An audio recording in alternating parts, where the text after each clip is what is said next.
Perkenalkan, nama saya Indra Susanto dari kelas C NPM 181000392 Fakultas Hukum Universitas Pasundan. Di sini saya akan menjelaskan perbedaan hukum perdata antara buku Dr. Salim, Dr. Sunarjati Hartono, dan buku Bapak Subekti. Perbandingan hukum perdata menurut buku Dr. Salim SHMS, perbandingan hukum perdata merupakan salah satu objek kajian yang sangat penting untuk dikaji dan dianalisis, karena objek ini mempunyai kegunaan fungsi, arah, tujuan, dan keuntungan teoritis maupun praktis, subjektif, menyajikan maksud dan tujuan mempelajari perbandingan hukum. Ia mengemukakan bahwa mempelajari perbandingan hukum tidak semata-mata ingin mengetahui perbedaan-perbedaan itu, tetapi yang penting adalah untuk mengetahui sebab-sebab dan perbedaan-perbedaan tersebut.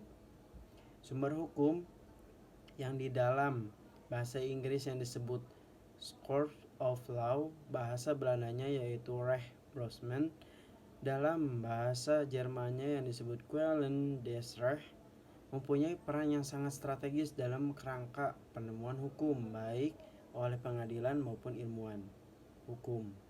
Karena dengan adanya sumber hukum itu dapat dikemukakan kaidah-kaidah hukum yang berkaitan dengan persoalan-persoalan yang diputuskan oleh peradilan di dalam sistem hukum civil law.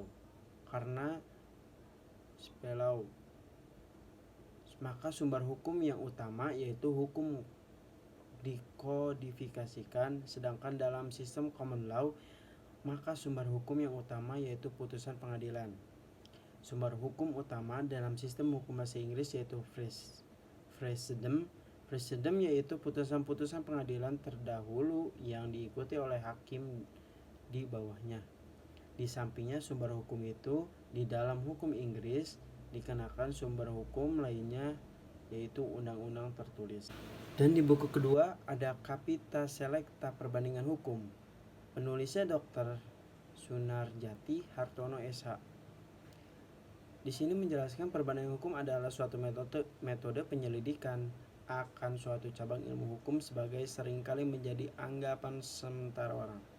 Metode yang dipakai adalah membanding-bandingkan salah satu lembaga hukum, legal institution, dari sistem hukum yang satu dengan lembaga hukum yang kurang sama dari sistem hukum lainnya, ya seperti yang tadi sudah dijelaskan menurut buku Dr. Salim ya. Dengan membanding-bandingkan itu, maka kita dapat menemukan unsur-unsur persamaan tetapi juga unsur perbedaan dari kedua sistem hukum itu. Perbandingan hukum itu dapat dilakukan baik di bidang hukum perdata maupun di bidang hukum publik.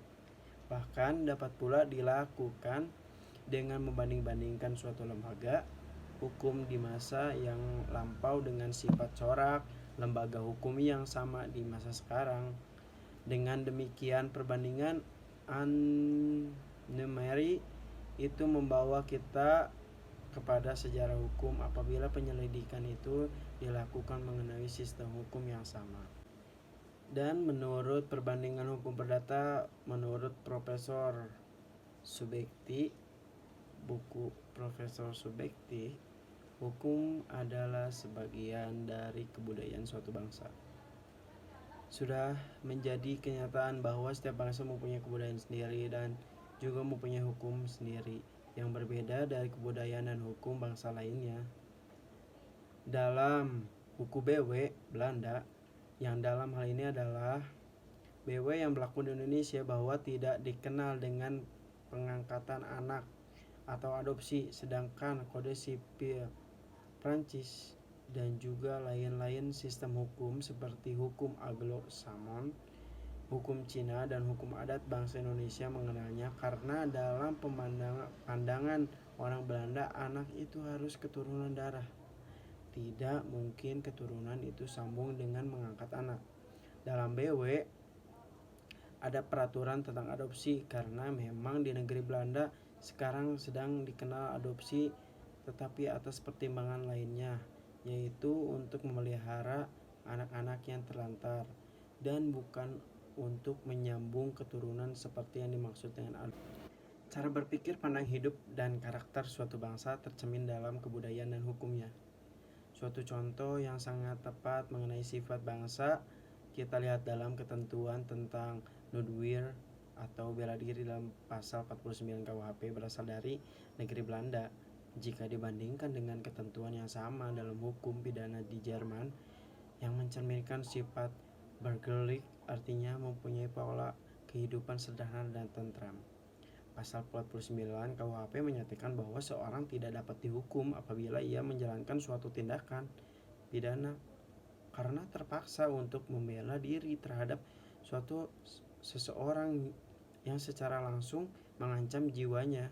Berarti bahwa apabila orang tersebut diserang masing lari untuk menghindarkan diri dari serangan tersebut, maka undang-undang hukum pidana Jerman yang membebaskan seseorang dari tuntutan hukum apabila ia membela diri terhadap suatu serangan terpaksa atau tidak terpaksa. Cara pikir orang barat digambarkan sebagai abstrak, analitis, sistematis, sedangkan cara berpikir orang Indonesia adalah konkret dan real. Baik, segitu saja presentasi dari saya. Terima kasih. Assalamualaikum warahmatullahi wabarakatuh.